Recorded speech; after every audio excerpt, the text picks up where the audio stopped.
ini mengundang kami dari sekolah. Kalau seremonialnya sebenarnya kemarin hari Jumat.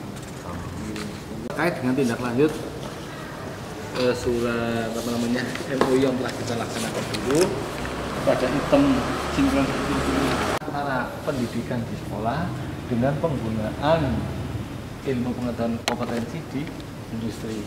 Ya, dengan demikian nanti harapannya lulusan dari SMK bisa siap kerja di industri gitu.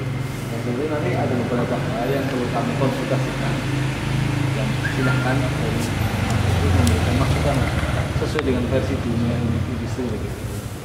Draftnya mana ya? Tujuan pembelajarannya atau capaian pembelajaran itu sesuai dengan keinginan daripada industri. Harapannya yang kami ajarkan tidak salah. Misalnya di sini akan berkali membuat nanti di industri juga.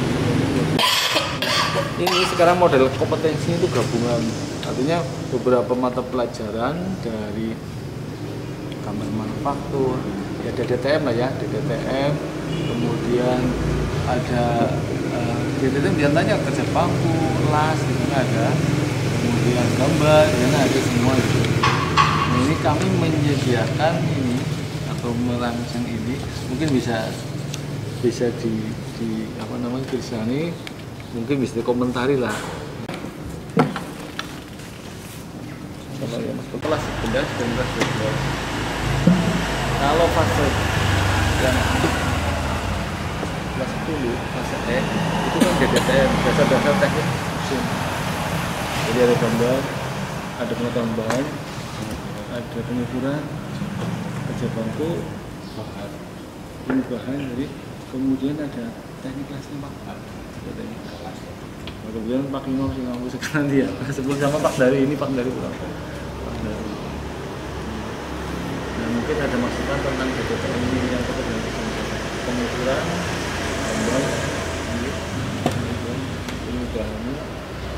Itu belum paham. Jadi kelas 10 kan baru mau pengenalan gitu. Iya. Jadi ya harapannya jangan terlalu dibanyakin dulu pelajarannya, tapi ini sih Pak, apa yang penting dasar-dasarnya udah ada, udah 10 ya Pak. Iya, kelas 10 sudah lulus oke ya, nggak masalah ya DTM gitu. Kalau yang kelas 11 dan 12 ini yang ini KKTM, kompetensi keahlian teknik mesin, istilahnya KKTM. Jadi yang saya susun di sini kan itu berlaku untuk kelas 11 dan kelas 12. Meliputi kelas 10-nya adalah gambar manufaktur. Kelas 11-nya gambar manufaktur. Kemudian teknik bubut, kemudian teknik pemesinan CNC. Itu yang KKTM kelas 11. Kalau di level awal di kelas 11 itu ya hanya kalau saya di CNC ya mengenal bagian-bagian mesin CNC, milling turning, kemudian parameter mesin CNC, milling turning, kemudian pengoperasian, kemudian edit program, setting per kakak, setting tool, kemudian edit program, kemudian pengoperasian. Kalau kelas 12 itu sudah ke simulasi menggunakan Swansoft, kemudian ada simulasi menggunakan Mastercam untuk pemrograman, kemudian pengoperasian untuk CNC milling dan CNC turning. Itu yang di CNC ya. Kalau yang di bubut Pak Taryoko ya. Pengerjaan bubut itu teknis pasangannya. Itu untuk kompetensi teknik mesinnya, untuk press biasanya yang di kelas 11. Kemudian kalau level di kelas 12-nya itu nanti lanjut ke mulai udah gigi miring, udah helix, dia masuk helix, kemudian payung strike bevel, payung lurus, kemudian nah ini bobot rek miring juga. Kemudian yang berikutnya alur-alur lurus lah ya, alur I, alur T, alur V, ya, alur V. Kemudian terakhir kalau saya lihat penggunaan rotary table yang buat alur yang melingkar. Ya memang kalau kita lihat kadang-kadang itu ya sedikit kompetensinya dia malah menurun. Harusnya setelah dia payung dia naik lagi ke mungkin roda gigi cacing kan gitu. Tapi kelihatannya untuk siswa terlalu berat. Nah kemudian dari semua level itu kan kalau lebih ke penekanan ya. Ini pengalaman saya dulu waktu magang di Harapan itu ternyata ketika apakah sama ini ya. Jadi ketika ada job itu justru mereka sudah terstruktur. Artinya gini, job datang, ada bagian PPIC-nya, dia ngitung RAB, kemudian dia perencanaan sampai ke harga lah ya kalau memang dia karena dia memang anu sih ya istilahnya ya jasa sih ya Mas ya gitu. Kemudian ada drafternya, ini khusus dia gambar setelah perencanaan. Nah kalau sudah itu oke itu dikembalikan dia ke konsumen, oke apa enggak, masuk apa enggak, kosnya masuk apa enggak. Nah kalau oke lanjut dia masuk ke kepala regu di sana itu. Kepala regu nanti tinggal menunjuk karena ada proses pembuatan blanknya ya di operator bubut. Nah blank jadi dioper lagi ke press. Nah sudah jadi udah selesai dia. Itu alur di Harapan saya memang gitu Mas. Gitu ya. Ya makanya dari itu saya membuat sebuah simpulan. Menurut saya sendiri untuk fresh khususnya itu memang siswa-siswa kita itu jangan diajari sementara pokoknya adalah bagaimana dia bisa mengerjakan gambar job itu berikut perencanaannya. Nah bila mana kita ada waktu artinya baru istilahnya mereka kita ajari rumus-rumusnya, tapi penekanannya tetap proses membuatnya gitu. Nah ini mungkin apakah ya di industri apakah sama proses seperti itu yang ya salah satu yang kita ambil dari daerah ya Mas. Saya anggap Banyumas itu daerah gitu kan.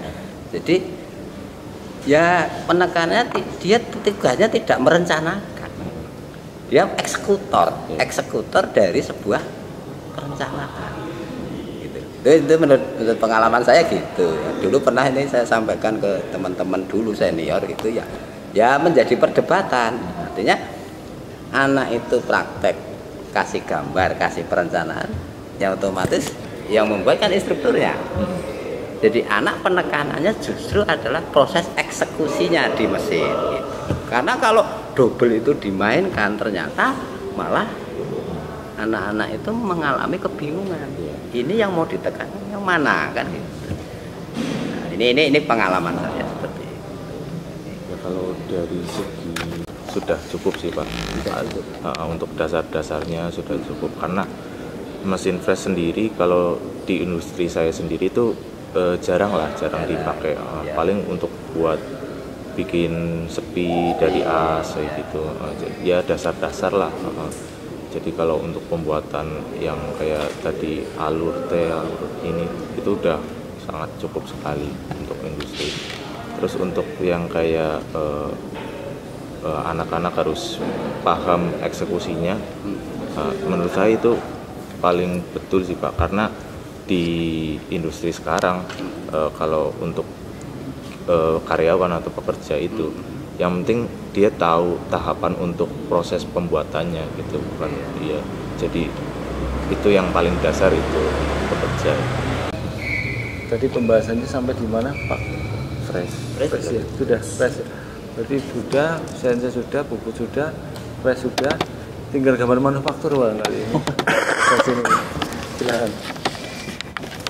Jadi gini Pak, untuk yang di sebuah perusahaan, nah kalau di kelas 11 itu lebih menggunakan software yang namanya AutoCAD. Ya, kita kelas 11 itu diajari untuk menggunakan AutoCAD.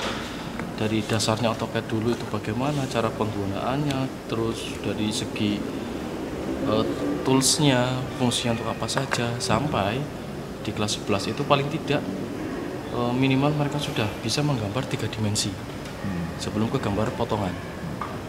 Setelah itu naik ke kelas 12-nya. Nah di kelas 12 juga sama, ada materi gambar manufaktur juga. Di kelas 12 itu sudah berpindah dari AutoCAD ke gambar Inventor, aplikasi Inventor. Nah, di sini mereka lebih spesifik ke desain 3 dimensinya. Seperti itu.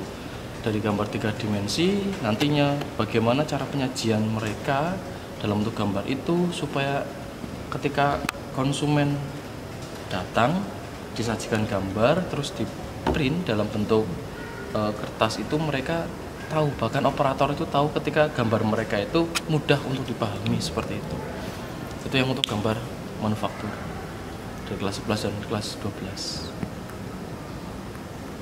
Kalau di industri bagaimana kalau yang itu? Kalau di bengkel saya itu kebetulan belum ada, Pak. Memang belum ada gambar teknik, jadi kita yang penting kalau misalkan misalkan barang tertentu memang udah ada contohnya, kita bisa bikin gitu. Jadi enggak tersatu sama pekerjaan itu ada gambar tekniknya, itu enggak harus sih sebenarnya gitu. Kalau mungkin dalam skala industri yang memang skalanya UD atau ini ya bengkel biasa gitu mungkin tidak, tapi kalau misalkan mungkin sudah ranahnya ke CV atau PT memang sangat diperlukan gitu. Jadi kalau gambar manufaktur itu yang penting bisa bacanya sih, Pak. Kalau misalkan memang sih kita juga kadang ada pekerjaan yang memang dari gambar tekniknya itu dari konsumen sendiri, itu kita lihat, yang penting kita bisa bacanya itu bisa kerjainnya lah. Tapi kalau misalkan nggak bisa ya yang jadi pertanyaan itu bagaimana nanti mengeksekusinya gitu. Aplikasinya sendiri ini, Pak, ini banyak kendala sih, kayak di luar setelah mungkin kayak siswa-siswa yang setelah sudah lulus terus mau pakai aplikasi kayak Inventor kayak gitu. Nah itu kan kadang susahan ya, Pak. Jadi installnya harus bayar. Nah itu sih kadang mungkin ada pengenalan aplikasi lain mungkin, Pak, bisa ditambahkan kayak SolidWorks. Kadang kan SolidWorks mungkin ya memang tidak yang tidak berbayar kan ada kan. Itu mungkin bisa ditambahkan karena antara SolidWorks sama Inventor tuh walaupun dasarnya sebenarnya sama di AutoCAD gitu, itu ada perbedaan yang bikin bingung lah, Pak. Ya mungkin kalau cari tutorial di YouTube sih mungkin bisa, cuma mungkin ya buat pengenalan aja, mungkin kayak ini ya selain Inventor itu ada aplikasi lain mungkin seperti SolidWorks bisa dikenalkan sedikit-sedikit gitu, Pak. Ya cukup ya. Jadi sekaligus paparan dari masing-masing pengampu CP dan TP, capaian pembelajaran dari saya, Pak Yoko, Pak Imam, Pak Nur dan Pak Husin tadi. Ini menjadi satu kompetensi keahlian kan. Di samping tadi DDTM sebenarnya pengampunya adalah Pak Daru dan Pak Imam. Barangkali Pak Imam mau melengkapi karena Pak Daru ada yang DDTM. Kalau di DDTM saya yang pertama itu menekankan pada K3, karena K3 kalau dikenalkan sedini mungkin di kelas 10 ya itu akan membekas dari memperkenalkan sebuah aturan K3, nanti akan lanjut bisa ke kelas 2, kelas 3, karena itu sangat rawan ya, untuk keselamatan kerja. Jadi kami sangat menekankan pada K3 dan kedisiplinan kerja. Ya tadi sudah disampaikan, seperti misalkan anak baru lulus SMP untuk pegang sengkang gergaji saja, untuk menggergaji, untuk lurus saja itu bisa bengkok hasilnya. Jadi memang itu perlu kompetensi keahlian tersendiri. Terus kemudian ngikir, kelihatannya menurut mereka rata ya, tapi sebetulnya ketika kita diukur dengan alat rata ternyata juga tidak rata. Kemudian pada kelas 10 itu masih minded menggunakan ukuran senti. Dan, Oh iya. ya minded. Nah, karena doktrin guru matematiknya di SMP senti kan, minimal senti, milinya jangan. Nah, sedangkan kita 0, itu juga saya tekankan untuk merubah mindset dari seorang anak SMP masuk ke mesin adalah harus menekankan terutama pada saat kelas 1 biar nanti sudah landing di kelas 2 dan 3 untuk merubah mindset untuk memperkenalkan ukuran 0, sekian mili kayak gitu. Nah, kemudian dari beberapa yang tadi sudah dipaparkan di awal ada kerja bangku, ya, kemudian ada apa namanya pengukuran, menggunakan alat ukur, kemudian ada bahan, ilmu bahan maksud saya, terus kemudian ada gambar teknik itu jadi satu di DTM itu sekarang 12 jam, 12 ya Pak? Semua di DTM. Iya 12 jam. 12 jam. 12 atau 11 ya, masalah itu. 12 itu jadi satu.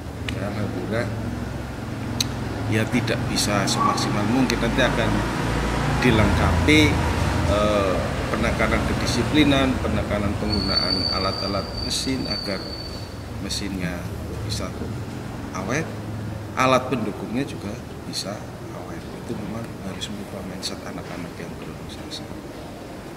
Kebetulan saya dapat DDTM 4 jam, yang Bakdaru yang 8 jam dalam setiap kelasnya itu. Kemudian alhamdulillah bisa berjalan, saya juga baru 1 tahun kemarin yang di DTM itu. Kalau yang kurikulum dulu ya memang di situ.